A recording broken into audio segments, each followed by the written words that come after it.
Hi, Algebra 2. This is Unit 12, Lesson 6, and today we're going to be multiplying probabilities.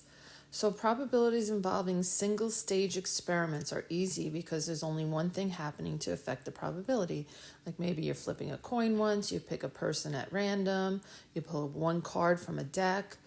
But probabilities, whether they're empirical or theoretical, are more complicated with multi-stage experiments. More than one thing happens. You might flip a coin 3 times. How do we handle these kinds of probabilities? Well, let's look at exercise 1. Given the probability of event B occurring, given event A has occurred, is probability of B given A is the probability of A and B is your numerator over the probability of A, because remember this second number is always going to be your denominator.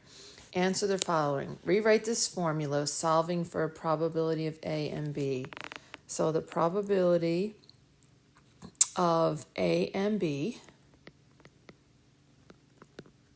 basically all I'm going to do is I'm going to put a 1 under here and cross multiply. So that's equal to the probability of A times the probability of B given A. All right. How could you write this formula if events A and B were independent of each other? Well, if they're independent, then the probability of A and B is equal to the probability of A times the probability of B, right? Because the second thing, I don't have to worry about the A, it's just going to be the probability of B. So probabilities of compound events. A compound event is when there's more than one activity occurring or a multi-stage experiment. For example, flipping several coins, selecting more than one object, more than one spin, etc. The probability of a compound event occurring can easily be found by multiplying the probabilities for each individual event. Okay, so we're going to multiply those probabilities together. So consider the spinner shown below. The spinner is spun twice and the result is recorded. Are the outcomes of two spins dependent or independent? They are independent of each other. Right? What happens, what we get on the first spin does not change the probability of what we get on the second spin. What we get on first spin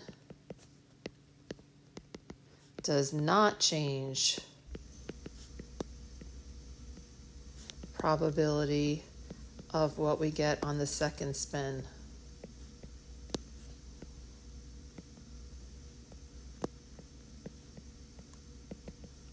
What is the probability that you will get an even number on the first spin and a number greater than 5 on the second spin? So the probability of even and a number greater than 5. Well, that equals the probability of even times the probability of number greater than 5. So the probability of even, there's 4 even numbers, a 2, 4, and 6, and 8. So 4 out of 8. And the probability of a number greater than 5, well, that's the 6, 7, and 8. There's only 3 numbers. And I'm just going to multiply those together, and I get 12 over 64. So all you're going to do is multiply those probabilities together.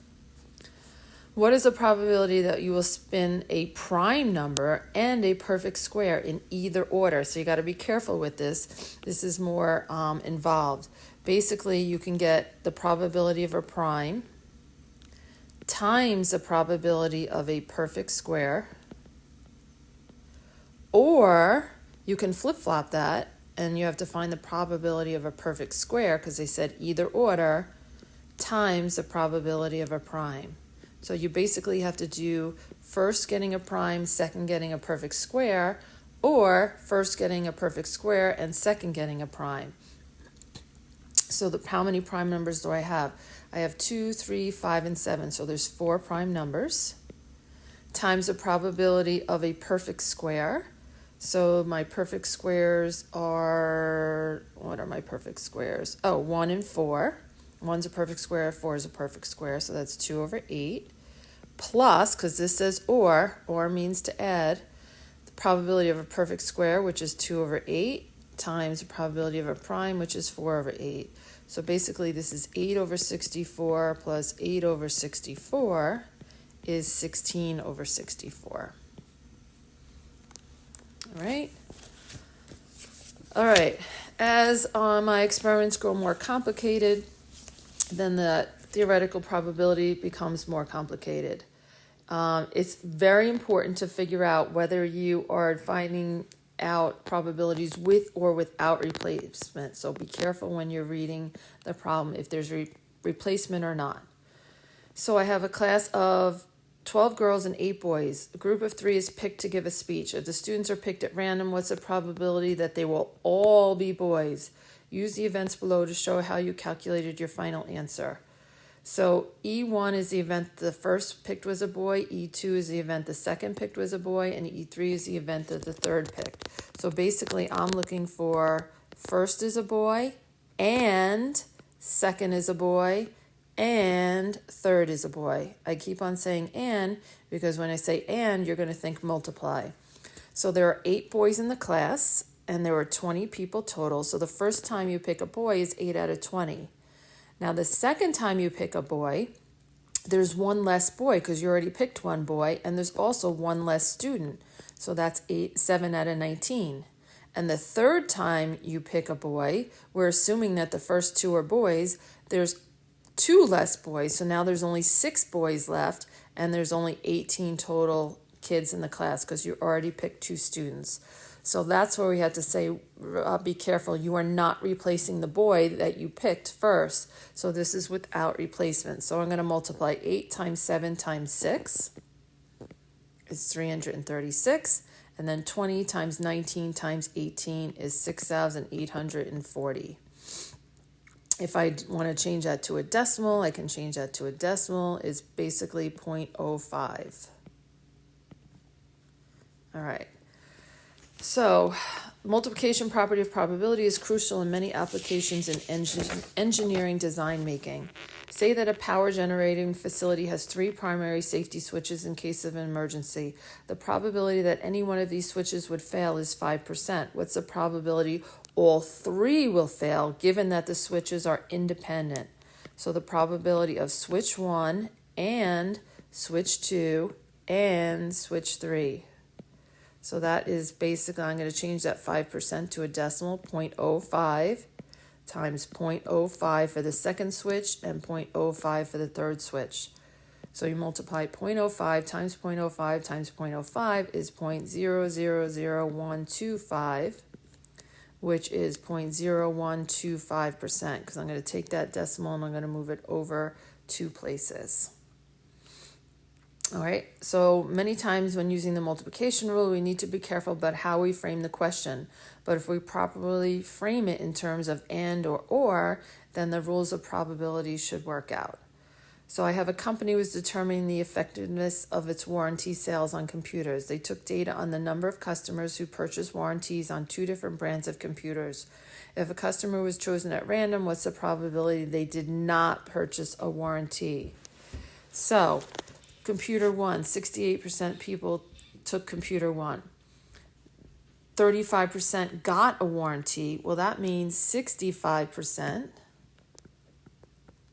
no warranty. I'm just subtracting from 100%. Type 2, 56% got a warranty. Well, that means 44% got no warranty. So the probability of computer 1, type 1, and no warranty. Notice I'm saying and in there. So computer 1 is 0.68. Well, I'm going to multiply that by no warranty for computer 1, which was 65%, is 0.65, and that is 0.442. Let's do the same thing for computer 2. So the probability of type 2, and again, no warranty. Well, 32% got computer 2, and 44% did not get a warranty, so that's equal to 0.1408. So the probability of type 1 and no warranty, or probability of type 2 and no warranty, we're going to take those 2 probabilities and add them together. So that's 0.442, because I want to know what's the probability that both of them did not purchase a warranty. So I have to do the first type no warranty and the second type no warranty. So, or I'm going to add those probabilities together now. And that's 0.5828 of the people did not get a warranty. All right, I just have 2 multiple choice on the back, and that's it for probability. So the outcome that it will rain tomorrow is 1/2. The probability that our team will win tomorrow is 3/5. Which expression represents the probability that will rain and our team will not win? Okay, so if the probability that we win is 3/5, the probability of not winning, you either have to win or not win, is 1 minus 3/5. So let me make this 1, write it as 5/5, because 5/5 is equivalent to 1. So the probability of not winning is 2/5. So I'm going to take 2/5 and 1/2, and I'm going to multiply it together. So probability of rain and probability of not winning. Now when I have and, I'm going to multiply. So 1/2 is the rain times not winning is 2/5, and that is choice 4 right here. Okay. And next multiple choice. Alex and Jen have volunteered to serve on a senior prom committee. The names of 20 volunteers, including Alex and Jen, are put into a bowl. If 2 names are randomly drawn from the bowl without replacement, what is the probability that Alex's name will be drawn first? Well, there's only one Alex, and there's 20 names total. And Jen's name will be drawn second. Again, there's only and. Notice it says and. So I'm going to multiply. All right, Jen, there's only one Jen, but now there's not 20 people. There's only 19 people's name because I already picked Alex first. So that's choice 2.